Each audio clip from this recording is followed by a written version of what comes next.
vamos a leer el Salmo 2, el reino del ungido de Jehová. Y dice así: ¿por qué se amotinan las gentes y los pueblos piensan cosas vanas? Se levantarán los reyes de la tierra y príncipes consultarán unidos contra Jehová y contra su ungido, diciendo: rompamos sus ligaduras y echemos de nosotros sus cuerdas.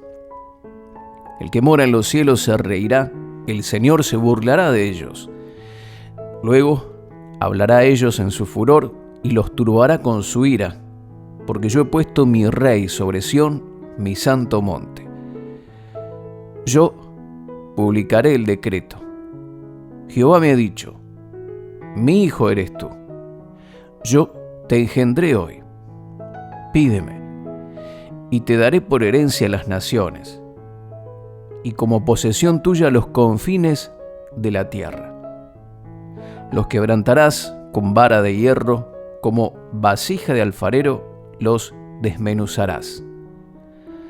Ahora pues, oh reyes, sed prudentes, admitid amonestación, jueces de la tierra. Servid a Jehová con temor, y alegraos con temblor. Honrad al Hijo para que no se enoje y perezcáis en el camino, pues se inflama de pronto su ira. Bienaventurados todos los que en Él confían.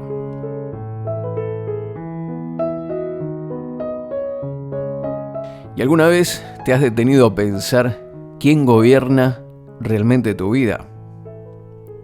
Vivimos en un mundo lleno de reyes, sin corona y tronos vacíos.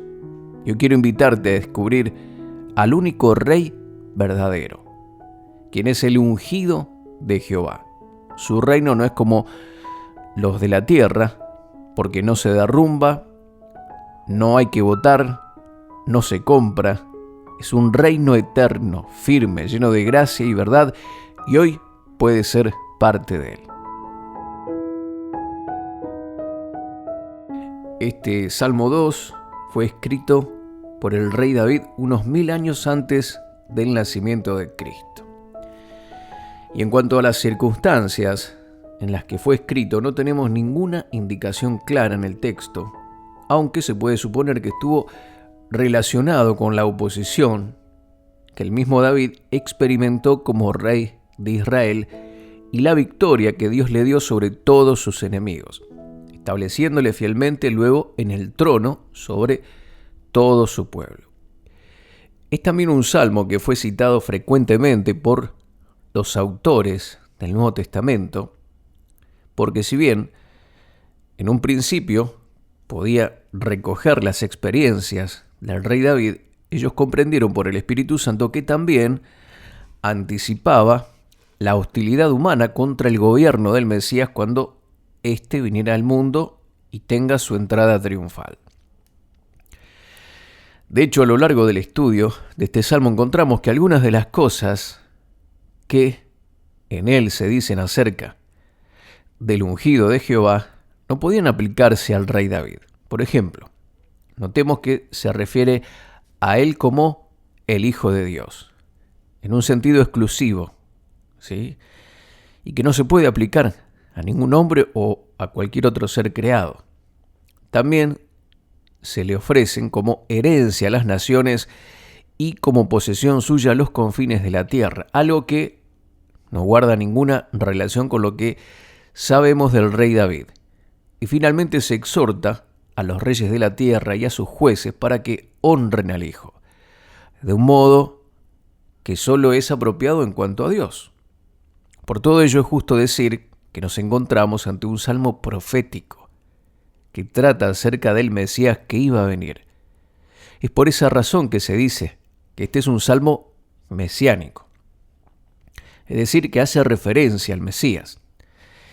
Y en este sentido, este salmo y otros muchos como él sirvieron para definir y describir cómo sería el Mesías cuando viniera y también la obra que iba a realizar.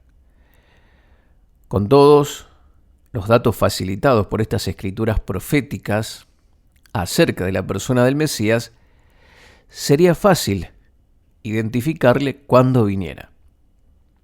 Y también serviría al mismo tiempo para desenmascarar a todos los impostores que se levantaran con pretensiones mesiánicas. Ahora bien, cuando nosotros comparamos este salmo con la persona y la obra de Jesús de Nazaret, encontramos que la exactitud es perfecta. Es cierto que los judíos de su tiempo también pudieron haber examinado esta misma evidencia, pero ellos no quisieron hacerlo, cumpliendo de ese modo lo que el mismo Salmo dice acerca de ellos, tal como veremos más adelante. Así pues, podemos decir que el Salmo trata acerca del Mesías que iba a venir, un descendiente de David, pero mucho mayor que él, que sufriría la oposición del mundo, pero que finalmente establecería su reino en este mundo. En cuanto a la estructura del Salmo, parece claro que hay 4 divisiones. La primera es la rebelión humana contra el ungido de Dios, como enseñan los versos 1 al 3. Podríamos imaginar que cuando el Mesías viniera, los judíos, que llevaban siglos esperándole, lo iban a recibir con gozo y con gran alegría. Pero el Salmo nos anuncia que no iba a ser así, sino que contra toda lógica el pueblo de Dios se uniría a los gentiles para rechazarlo. Luego encontramos, en segundo lugar, la reacción divina al rechazo de su ungido, como mencionan los versos 4 al 6. ¿Qué haría Dios después de que los hombres rechazaran a su Mesías? ¿Abandonaría sus proyectos para este mundo? ¿Admitiría esta rebelión como una derrota? Por supuesto que no. Dios iba a honrar a su ungido, colocándolo en el puesto más alto del universo, que es el mismo trono de Dios. En tercer lugar, Dios establece finalmente su reino en este mundo mediante su ungido, su propio Hijo, como dicen los versos 7 al 9. Estos versículos nos van a explicar quién era exactamente este ungido. Veremos que aunque se trataba de un descendiente de David, sería alguien infinitamente mayor. El mismo Hijo de Dios, en el sentido más exclusivo. También veremos que el Padre le vindicó en medio de las naciones y se las dio en herencia. En cuarto lugar, vemos la exhortación del salmista en los versos 10 al 12 como consecuencia de todo lo anterior. Aquí el salmista invita a todos los seres humanos a reconciliarse con él antes de que sea demasiado tarde. Vamos a ver estos puntos ahora con mayor detenimiento. En primer lugar, la rebelión humana contra el ungido de Dios, como enseñan los versos 1 al 3, que dicen: ¿por qué se amotinan las gentes y los pueblos piensan cosas vanas? Se levantarán los reyes de la tierra y príncipes consultarán unidos contra Jehová y contra su ungido, diciendo: rompamos sus ligaduras y echemos de nosotros sus cuerdas. David comienza el Salmo describiendo una rebelión universal contra Jehová y contra su ungido. Ahora bien, ¿quién es el ungido al que se refiere aquí? Como ya hemos mencionado, en primer lugar, puede ser una referencia al mismo David, pero rápidamente vemos que las circunstancias que el Salmo está describiendo exceden ampliamente a lo que David o cualquiera de sus descendientes vivieron o esperaron en su reinado. Sin duda el Salmo está apuntando hacia el ungido de Dios que habría de venir para establecer el reino de los cielos en este mundo. Y esa persona fue claramente identificada cuando vino Jesús de Nazaret. Alguien podría argumentar que si Jesús era realmente el Mesías anunciado, ¿por qué no le recibieron los judíos de su tiempo? Sino que se pusieron de acuerdo con las autoridades romanas para crucificarle. ¿No es esto una evidencia clara de que Jesús no podía ser el Mesías de Dios que estaban esperando? Bueno, habría sido lógico pensar que el pueblo de Dios, que llevaba cientos de años esperando a su Mesías, se hubieran alegrado cuando finalmente vino. Pero el Salmo había profetizado todo lo contrario, y fue lo que ocurrió cuando el Señor Jesucristo vino a este mundo, exactamente. El apóstol Juan lo resumió así diciendo: a los suyos vino y los suyos no le recibieron, en Juan 1:11. Cuando miramos los evangelios nos damos cuenta de que desde el mismo instante en que Jesús vino a este mundo, se desencadenó una persecución terrible contra él a fin de destruirle. El rey Herodes fue el primero que lo intentó, y para ello hizo matar a todos los niños que había en Belén y en sus alrededores con la esperanza de acabar así también con el rey de los judíos que había nacido, como enseña Mateo 2:16. Más adelante, durante todo el ministerio público del Señor Jesús, fueron continuos los intentos para destruirle.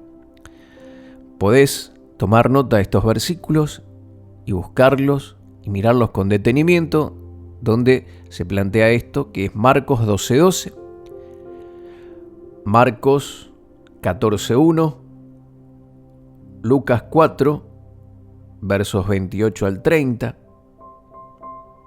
Juan capítulo 7, verso 30, Juan capítulo 7, verso 44 y Juan capítulo 10, verso 39. Podés mirar con detenimiento estos textos y continuar con la enseñanza. Dice que cuando por fin pudieron prenderle, le llevaron ante Pilato y todo el pueblo a una voz gritaron pidiendo su crucifixión. Así le rechazaron cumpliendo lo que Jesús les había dicho antes que harían, anticipando incluso sus palabras: no queremos que éste reine sobre nosotros. Esto se encuentra en Lucas 19:14. Por lo tanto, en la persona del Señor Jesucristo se cumplió perfectamente lo que el Salmo 2 anunciaba sobre la oposición que experimentaría el ungido de Dios cuando viniera a este mundo.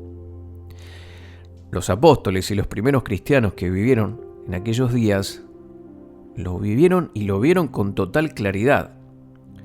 Fíjense cómo oraban a Dios, según Hechos 4, 24 al 28. Ellos alzaron unánimes la voz de Dios y dijeron: soberano Señor, tú eres el Dios que hiciste el cielo y la tierra, el mar y todo lo que en ellos hay, que por boca de David tu siervo dijiste: ¿por qué se amotinan las gentes y los pueblos piensan cosas vanas?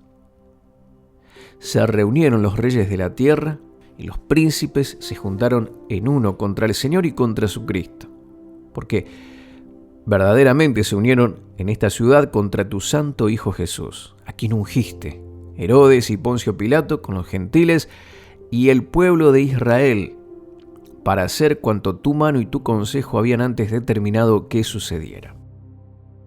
David en el Salmo habla de gentes, pueblos, reyes y príncipes que se levantaban unidos contra Jehová y contra su ungido. Y todo esto se cumplió cuando Jerusalén y Roma, el Sanedrín y Pilato se pusieron de acuerdo para condenar a Jesús a la muerte de cruz. Y desde entonces, Cristo ha seguido siendo piedra de tropiezo para los judíos y locura para los gentiles, como dice 1 Corintios 1:23. Y claro, del mismo modo, también su iglesia, aquellos que nos hemos identificado con él, sufrimos el odio y la oposición violenta por todas partes, tal como lo atestigua la historia hasta nuestros días. Ahora bien, volviendo nuevamente al Salmo 2, debemos notar también el profundo asombro y tristeza con el que David se preguntaba por qué los hombres se rebelaban de este modo contra el gobierno de Dios en este mundo. ¿Cómo es posible que las naciones hagan tal cosa? ¿Qué sentido puede haber en este empeño de independizarse de un Dios cuya voluntad es siempre el bien supremo de sus criaturas? ¿Qué mal ha hecho Dios a los seres humanos para que le aborrezcan de ese modo? Otros profetas plantearon las mismas preguntas. Por ejemplo, Miqueas 6:3 dice: pueblo mío, ¿qué te he hecho?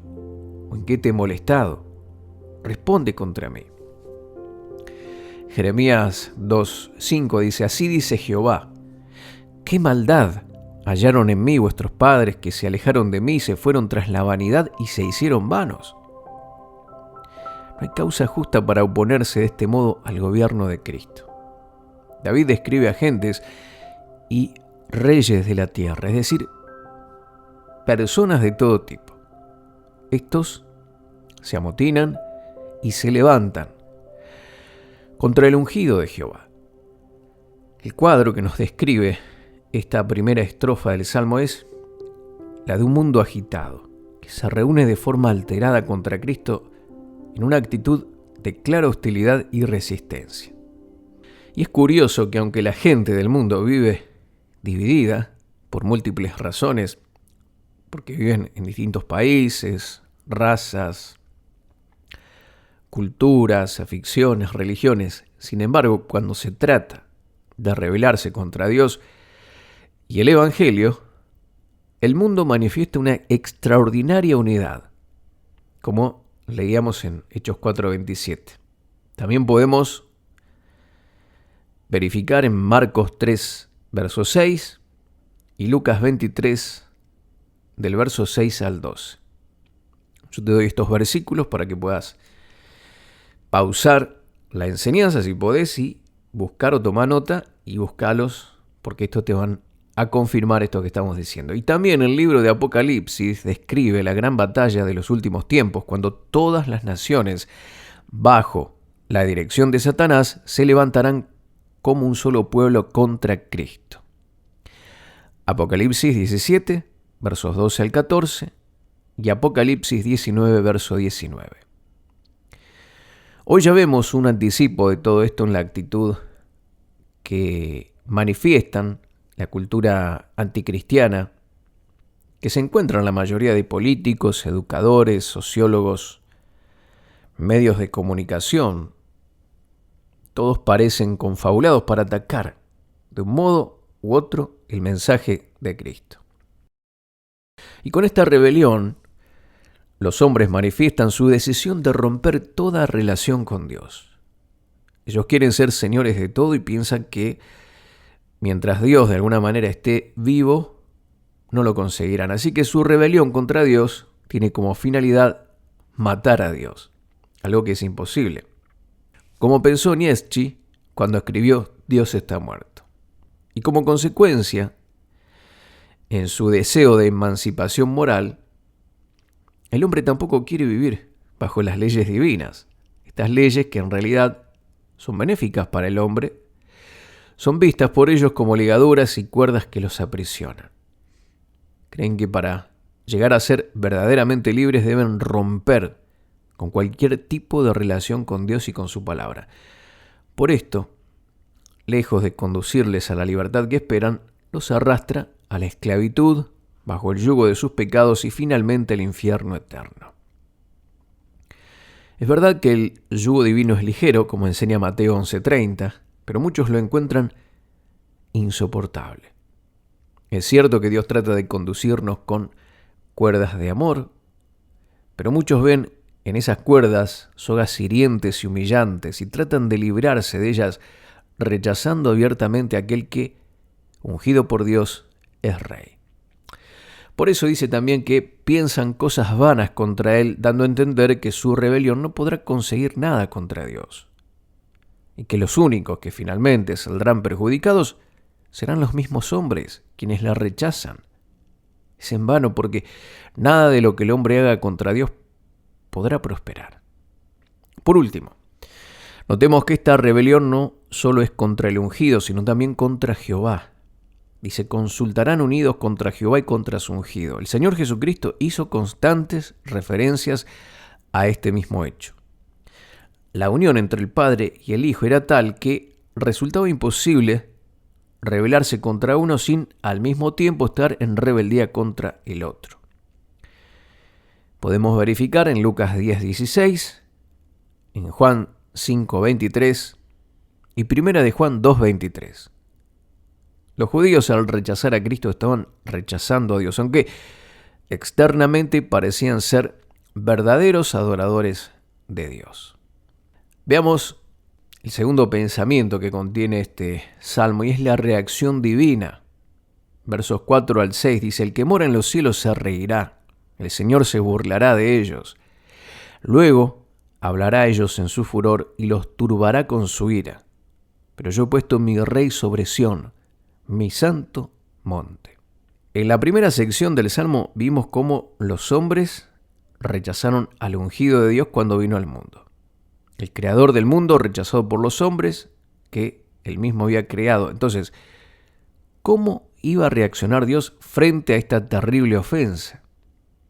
¿Se resignaría acaso y se olvidaría de este mundo dejándolo a su propia suerte? Por supuesto que no. No. Ahora, en esta segunda sección del Salmo, hay un cambio de escenario. En la primera parte se nos había indicado lo que ocurrió en la tierra, pero en esta segunda se nos va a mostrar lo que sucede en el cielo. Y dice, el que mora en los cielos se reirá. Esto nos recuerda que Dios está sentado en los cielos, tal como enseña el Salmo 11:4, que dice, Jehová tiene en el cielo su trono. Sus ojos ven, sus párpados examinan a los hijos de los hombres. Y ante la rebeldía y el odio humano, Dios permanece inamovible en su trono. Nada ni nadie puede cambiar esta situación. De hecho, cualquier intento de parte de la humanidad de rebelarse contra Dios es completamente irrisorio. ¿Qué es el hombre frente al Dios todopoderoso y eterno? El profeta Isaías expresó con claridad el juicio que Dios le da a esta osadía absurda de los hombres. Dice Isaías 40, 23 y 24, Él convierte en nada a los poderosos, y a los que gobiernan la tierra hace como cosa vana, como si nunca hubieran sido plantados, como si nunca hubieran sido sembrados, como si nunca su tronco hubiera tenido raíz en la tierra. Tan pronto como sopla, en ellos se secan, y el torbellino los lleva como hojarasca. Amigos, queridos, los vanos intentos de los enemigos de Dios son ridículos. Aún así, Dios en su paciencia tolera la rebeldía y los insultos de los hombres, pero llegará el momento cuando se levantará para actuar. Y cuán terrible será ese día. Por eso el Salmo 2 dice, luego hablará en ellos en su furor y los turbará con su ira. Pero mientras ese momento llega, Dios ya ha hecho algo muy importante que garantiza su triunfo final. Dice, yo he puesto mi rey sobre Sión, mi santo monte. Frente a la rebelión humana que quiere quitar a Cristo del gobierno de este mundo, Dios lo ha establecido como rey soberano sobre todas las naciones. Los hombres tienen sus planes, pero Dios tiene el suyo y este será el que finalmente triunfe. Ahora, notemos que dice, yo he puesto mi rey sobre Sión, mi santo nombre. ¿A qué monte santo de Sión se refiere aquí? ¿Será Jerusalén, terrenal, esa ciudad de los jebuseos conquistada por David? Sin duda esto no encajaría con lo que sabemos del Señor Jesucristo, puesto que Él nunca fue coronado como rey en Jerusalén.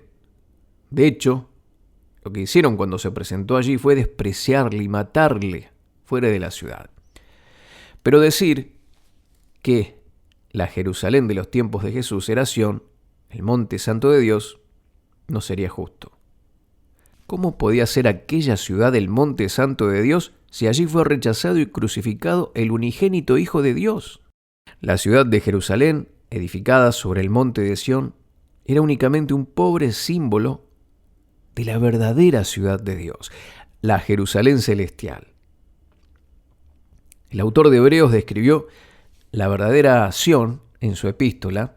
Dice Hebreos 12, versos 22 al 24, sino que os habéis acercado al monte de Sión, a la ciudad del Dios vivo, Jerusalén la celestial, a la compañía de muchos millares de ángeles, a la congregación de los primogénitos que están inscritos en los cielos, a Dios, el juez de todos, a los espíritus de los justos hechos perfectos, a Jesús, el mediador del nuevo pacto, y a la sangre rociada que habla mejor que la de Abel. Sión. El monte santo de Dios es el lugar en el que la presencia divina se manifiesta de modo especial con toda su gloria y poder. Es el lugar donde está establecido el trono eterno de Dios. Así que cuando los hombres lo rechazaron en la Jerusalén terrenal, Dios respondió colocándole en su trono en la Jerusalén celestial. El Salmo 110 completa esta escena cuando dice: Jehová dijo a mi Señor, siéntate a mi diestra, hasta que ponga a tus enemigos por estrado de tus pies. Amigos queridos, no hay lugar más elevado en todo el universo que el monte santo de Dios en la Sión celestial. Allí está el trono de Dios y Cristo se ha sentado en él. Esto garantiza su victoria final sobre todas las fuerzas del mal en este mundo. Los hombres pueden hacer lo que quieran en este pequeño planeta, pero de ninguna manera van a conseguir inquietar al que está sentado en el trono celestial. En tercer lugar, vemos el reino del Hijo de Dios en los versos 7 al 9, que dice: yo publicaré el decreto. Jehová me ha dicho, mi hijo eres tú. Yo te engendré hoy, pídeme, y te daré por herencia a las naciones y como posesión tuya los confines de la tierra. Los quebrantarás con vara de hierro, como vasija de alfarero los desmenuzarás.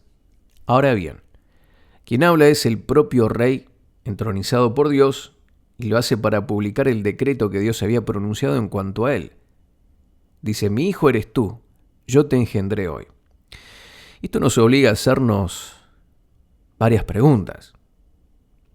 ¿Quién es este Hijo de Dios? ¿Qué significa que ha sido engendrado? ¿En qué momento fue engendrado?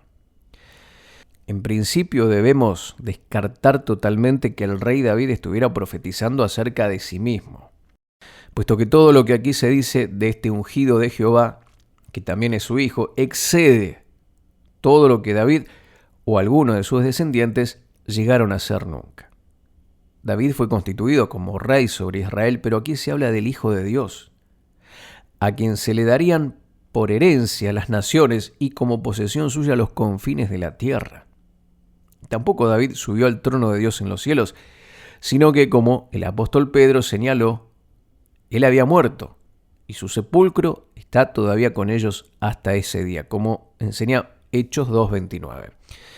Todo esto nos lleva a pensar que aquel de quien David estaba hablando era mucho mayor que él mismo. Además, la declaración solemne de Dios nos lo confirma por completo. Dice: mi hijo eres tú. Dios tiene muchos hijos, pero el Mesías sería el unigénito del Padre, como enseña Juan 1:18. Y sin duda se está refiriendo a alguien único, que participa de la misma esencia, naturaleza, grandeza, gloria y majestad de Dios, es decir, Dios mismo. Algunos han argumentado contra esto diciendo que Dios también llamó a sus ángeles hijos y no por eso quiere decir que sean como Dios. En Job 1:6 y en Job 38:7. Sin embargo, olvidan que el autor a Hebreos usó precisamente este versículo del Antiguo Testamento y otros más para demostrar la gran diferencia que existía entre los ángeles y el Mesías. Hebreos 1, del 5 al 14, vemos allí todo esto. Dice, por ejemplo: porque a cuál de los ángeles dijo Dios jamás: mi hijo eres tú y yo te he engendrado hoy. A ningún ángel, por muy encumbrado que fuera. Jamás Dios le dijo: siéntate a mi diestra, hasta que ponga a tus enemigos por estrado de tus pies. Otra cuestión importante que debemos tratar también tiene que ver con la expresión yo te he engendrado hoy, que significa algo que tal vez no nos damos cuenta. ¿Qué es lo que significa en este contexto? En un sentido primario, este verbo tiene que ver con procrear, pero en este caso, si el Hijo de Dios al que se refiere aquí fue creado en algún momento, entonces ya no sería el Dios eterno. Pero en el contexto del Salmo que estamos estudiando, no se refiere tanto al momento en que iba a ser engendrado o iba a nacer el rey, sino al momento de su coronación, cuando comenzaría su reinado. Así lo entendieron los apóstoles. Cuando Pablo predicó el Evangelio en Antioquía, citó este versículo afirmando a que se refería a la resurrección y ascensión de Jesucristo. Hechos 13, 32 y 33 dice: y nosotros también os anunciamos el Evangelio de aquella promesa hecha a nuestros padres, la cual Dios ha cumplido a los hijos de ellos, a nosotros, resucitando a Jesús, como está escrito también en el Salmo 2, mi hijo eres tú, yo te he engendrado hoy. Algunos pueden pensar que resulta arbitrario decir que el hecho de que es engendrado se refiere a la resurrección y ascensión del Mesías, pero pensemos por un momento en los hechos. Durante todo su ministerio público, el Señor Jesucristo dijo en numerosas ocasiones que Él era el Hijo de Dios. Y lo dijo dando a entender claramente que tenía una relación única y especial con el Padre, que no era compartida por nadie más. Claro, esto molestó profundamente a los líderes religiosos del judaísmo que no dudaron en acusarle de blasfemo. Finalmente, fue este mismo hecho por el que le sentenciaron a la muerte, y muerte de cruz, como enseña Mateo 26, versos 63 al 66. Y cuando ya habían conseguido crucificarle, fueron a injuriarle, poniendo en duda que él realmente fuera el Hijo de Dios, tal como él había pretendido. Le decían, si eres Hijo de Dios, desciende de la cruz. Mateo 27:40. Otro pasaje dice, confío en Dios, líbrele ahora, si le quiere, porque ha dicho, soy Hijo de Dios. Mateo 27:43. ¿Qué pasó entonces? Pues que ni él descendió de la cruz, ni tampoco Dios intervino desde el cielo para librarle. En ese momento aquellos que le habían crucificado por pretender ser hijo de Dios, sintieron que habían hecho lo correcto. Jesús era un blasfemo y hicieron bien en crucificarle. En este sentido, la crucifixión llegó a ser la declaración pública de que Jesús no era realmente el Hijo de Dios. Y si las cosas hubieran quedado así, nosotros también deberíamos haberle dado la razón a estos, pero la historia no acabó allí. Al tercer día Dios respondió resucitando a Jesús de entre los muertos. Y la resurrección, por lo tanto, fue la declaración pública de parte de Dios de que sí era su Hijo. Veamos la afirmación de Pablo en Romanos 1, versos 3 y 4, acerca de su Hijo, nuestro Señor Jesucristo, que era del linaje de David según la carne, que fue declarado Hijo de Dios con poder según el Espíritu de Santidad por la resurrección de entre los muertos. A partir del momento en que Jesús resucitó y ascendió a la diestra de la majestad en las alturas, Dios el Padre se dirige a él y le dice, pídeme, y te daré por herencia las naciones, y como posesión tuya los confines de la tierra. Resulta imposible interpretar que estas palabras pudieran haber sido dirigidas a David o a alguno de sus descendientes, pero resulta perfectamente comprensible si se aplican a Cristo. Solo un ser de esa dignidad podía ser el heredero de todo. El Hijo de Dios, el creador y sustentador de este mundo, es el único que puede gobernarlo legítimamente. No podría ser otro frágil hombre como David o sus descendientes. Ellos eran parte del problema, no de la solución. Aún los mejores de ellos tuvieron importantes momentos de debilidad y de miseria. Pero hay esperanza para este desgraciado mundo lleno de tantas tragedias y cosas horribles, porque quien ha sido designado para gobernarlo es el mismo Hijo de Dios. Ningún hombre es capaz de resolver los graves problemas que tenemos. La historia de la humanidad ya ha durado lo suficiente para dar fe de esto. ¿Cuántos políticos, gobiernos, filósofos, economistas, ideólogos nos han prometido un mundo mejor, sin guerras, sin injusticia, sin hambre, sin lágrimas, sin dolor?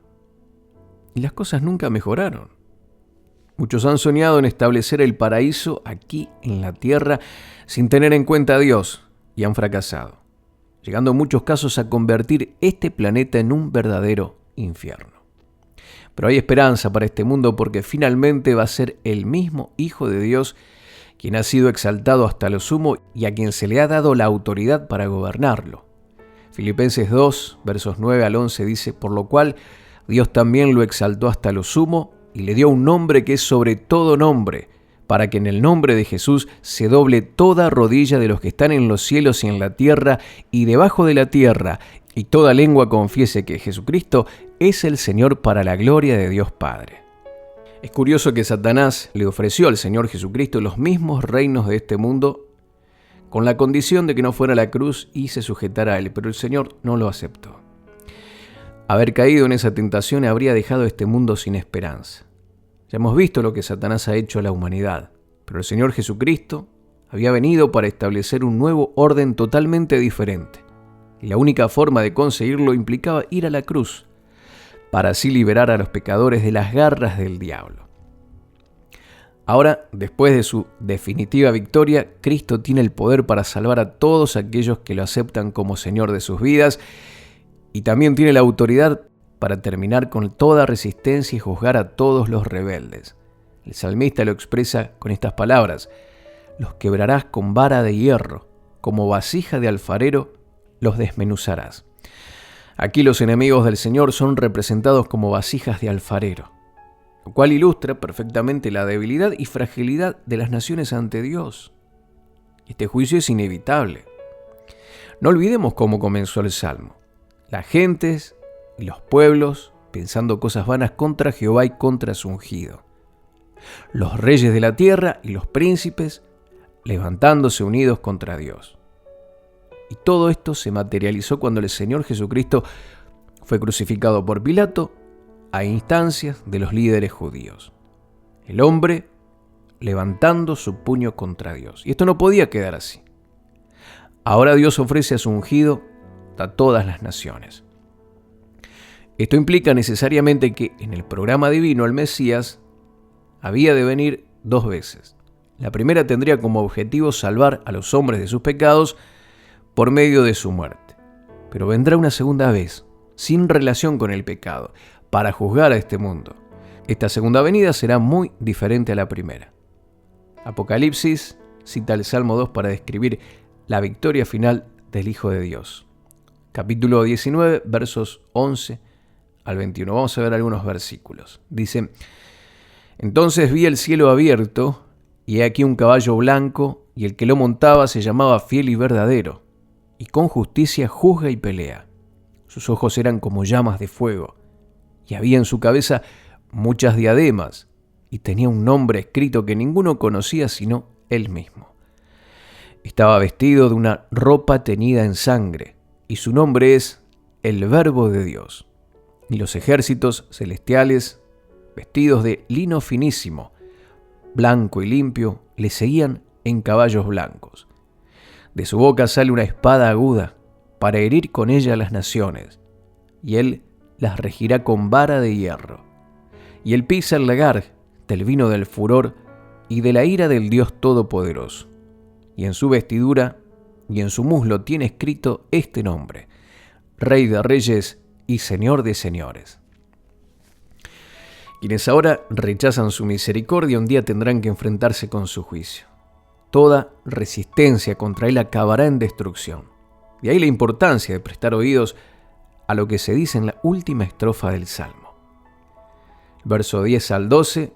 Ahora pues, oh reyes, sed prudentes, admitid amonestación, jueces de la tierra. Servid a Jehová con temor y alegraos con temblor. Honrad al Hijo, para que no se enoje, y perezcáis en el camino, pues se inflama de pronto su ira. Bienaventurados todos los que en él confían. El salmista se dirige ahora a los reyes mencionados anteriormente. Ellos habían encabezado el movimiento de rebelión contra Dios y han de ser los primeros en rendirse a él, aunque todos sus súbditos deberán hacerlo también. Habían decidido levantarse contra el ungido de Dios y deshacerse de sus leyes, y ahora son exhortados a ser prudentes y cambiar su decisión. Ahora pues, oh reyes, sed prudentes, admitid amonestación, jueces de la tierra. En este momento es importante subrayar la misericordia de Dios, porque a pesar de haber matado a su Hijo, Dios todavía extiende su gracia sobre los hombres, que deben aprovechar esta oportunidad. Porque como ya quedó demostrado anteriormente, toda rebeldía contra Dios es una tremenda insensatez que no prosperará. Y en lugar de seguir rebelándose contra Dios, deberían someterse a su señorío y vivir de acuerdo con su ley. Servid a Jehová con temor y alegraos con temblor. Un servicio con temor en el sentido de reverencia y con alegría, porque Cristo reina y porque nosotros tenemos también el privilegio de servirle. Al fin y al cabo, la única forma sabia y correcta es vivir obedeciendo las leyes de Dios, como dice Proverbios 1:7. Y añade, honrad al Hijo. Este servicio a Dios implica adoración, lealtad, sometimiento, afecto. Esta expresión, honrad al Hijo, sería literalmente besad sus pies, como un símbolo de lealtad. Aunque también podría ser interpretado como una expresión de amor. Del mismo modo que aquella mujer que fue perdonada y que besaba los pies del Señor, en Lucas 7:45. Amigos, este es un aviso urgente. Por eso la expresión que se utiliza, para que no se enoje y perezcáis en el camino, pues se inflama de pronto su ira. La humanidad se halla en una gran encrucijada, ante la más tremenda de las disyuntivas. O depone su actitud de insurrección contra Dios y se rinde a su Hijo, o sella con su obstinación una ruina irreparable. Se trata, por lo tanto, de una amonestación que tiene acento de ultimátum. Es necesario tomar una decisión. La última frase del Salmo nos indica cuál es la decisión correcta. Dice, bienaventurados todos los que en Él confían. Para el hombre confiar en su Creador es la cosa más sensata, lógica y razonable que puede hacer.